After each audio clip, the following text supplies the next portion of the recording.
Mama,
नव्हतो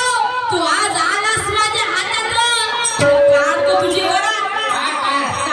वरात या बोरखेडे गावात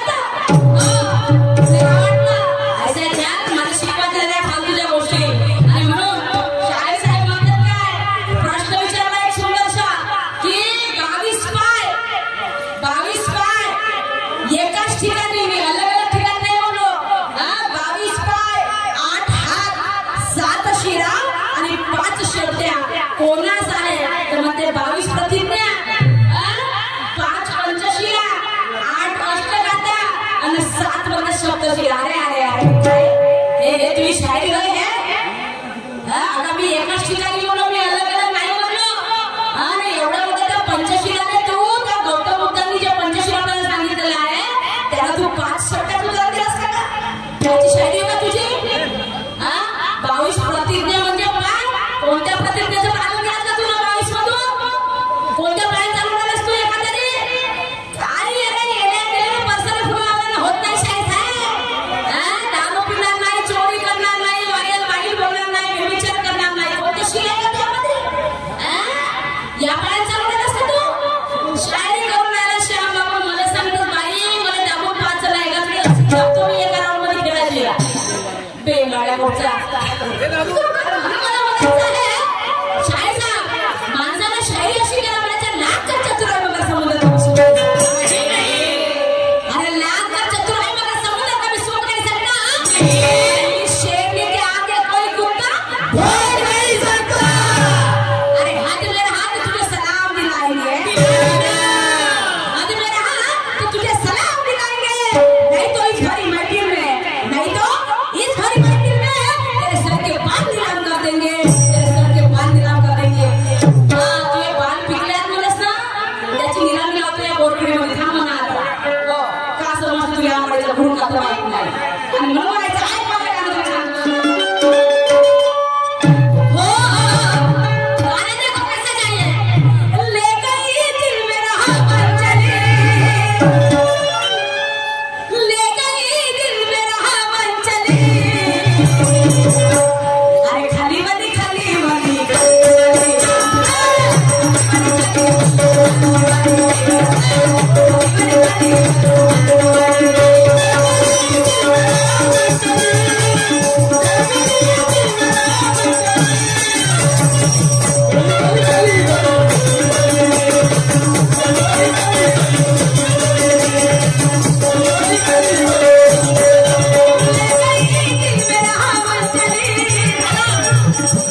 श्याम बाबू किस कदर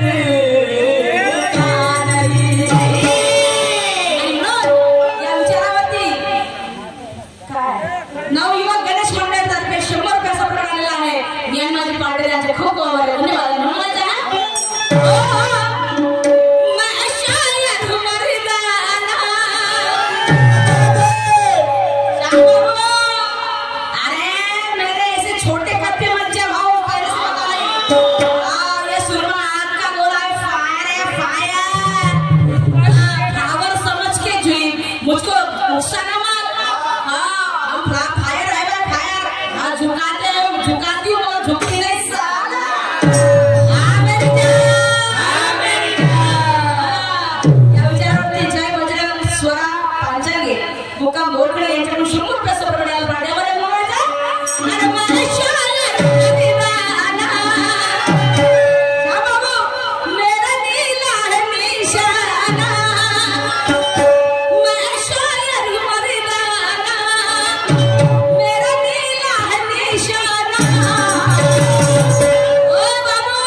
बोल तेरा क्या कहना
वासना ही अशी बेकार वस्तू आहे का ते कोणाकडे जाऊन बसते कोटी जाऊन बसते नाही का आणि ते एवढी पिसाळते तिच्यातून निघणं मुश्किल होऊन जाते आणि म्हणून आपण त्या वासनेला म्हणतो शामबाबा नाही म्हणतो अरे याला ओळख ना हा पिसाळला जोरात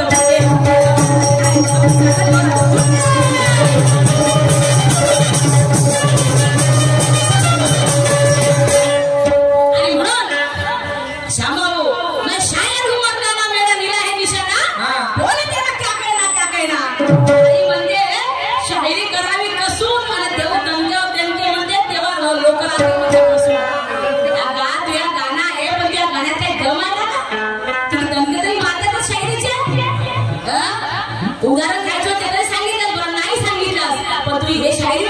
ना तुझ्या बोलण्यात ठेव ना तुझ्या गाण्यात ठेव मला कवाली म्हणतेस तर तो मध्ये घराचं काय बोलायला ना येते सूरपटी चालला तू आला पटी चालला त्याला सुराचं तरी ज्ञान मला म्हणते कवाली याला नेट लागते कवाली मला हाती कोंबडी पासून आठ करा आता त्याला कोणी म्हणतो असे उडते त्याला आणि म्हणजे अजून काय तू मला खमसो नाही तर तुला हो आगे आगे होता है क्या भाई रखते हैं तो बात करते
ऋषीची आहे का झोपडी होती तर म्हणे तो जेवण कसाही आला त्या कशाने त्या ऋषीला विचारलं म्हणे की ही गाय गेली कुठे तर त्या कसा बोलला म्हणे सत्य बोललं तर गायचा जीव गेला असता आणि खोटं बोलला तर त्याचा जीव गेला असता तर तो म्हणजे शीर गेला असता शीर भ्रष्ट झाला असतं तर बोलावं तर काय बोलावं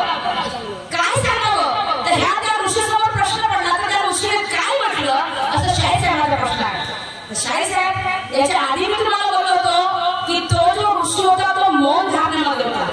त्या मौन धारण होता तो तर त्याला वाटलं मी बोलू तर काय बोला तुम्ही म्हणता तो म्हणजे एका शब्द बोलला नाही तर तो मुका होता का आता मला सांगा हा भाऊ चौकीचा आहे हा हाताने इशारे आमची आशू इशारे करत आहे भाऊ याची इशारा तुम्हाला समजून राहिले ना त्या बाईचे तर मग बाई मुखी आहे का मुखी आहे का मग कोणी आपण एखाद्या लेकराला म्हणतोय आपण असं चौकीचा असतात इकडे आपण मुखी आहो का तर आपण बोलत नाही आपण कारण आपण तू नसतो पण बोलत नाही तर तो संन्यासी सुद्धा मौन धारणेमध्ये होता त्याने जर बोलला असता तर त्याचं शीर जे भ्रष्ट झालं होत असतं म्हणजे त्याची तपश्चर्या तुटली असती भंग झाली असती आणि म्हणून त्या संन्याशाने त्याला फक्त हाताने इशारा केला की मला काही माहित नाही माझं कोणाकडे असं लक्ष नाहीये त्याच्यामुळे मी म्हणजे असं करायला मला काही माहित नाही तुला कुठं जायचं तू जा मी काही करू शकत नाही कारण त्याला सांगायचं होतं की मी मौन धारणेमध्ये बसलेला आहे आणि समजा मी जर बोललो तर माझं व्रत तुटेल मी काही करू शकत नाही हे तुमच्या प्रश्नात उत्तर आहे तुमच्या प्रश्नात उत्तर आहे पण माझा प्रश्न तुम्हाला एवढा सुंदर आहे ऐतिहासिक प्रश्न आहे माझा आमचा प्रश्न आहे ऐतिहासिक माझा प्रश्न आहे ऐतिहासिक प्रश्न आहे की तो मुलगा कोण आणि त्याला त्याच्या आई वडिलांचा पत्ता नव्हता त्याचे आई वडील कोण ते तुम्हाला तुमच्या राहून सांगायचं आहे म्हणून शेवटच्या काळात मला काय व्हायचं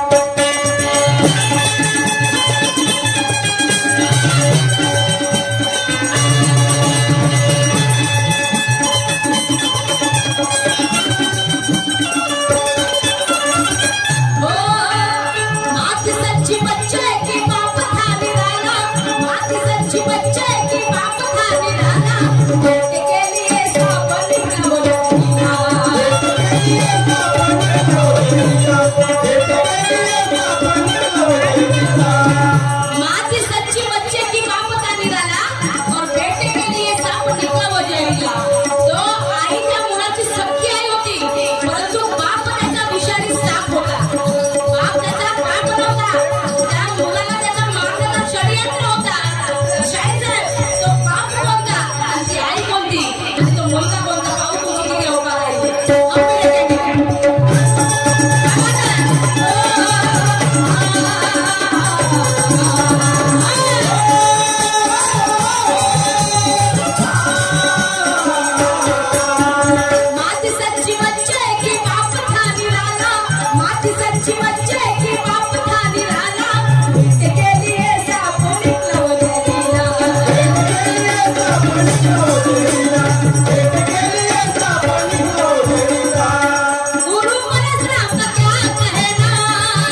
घातले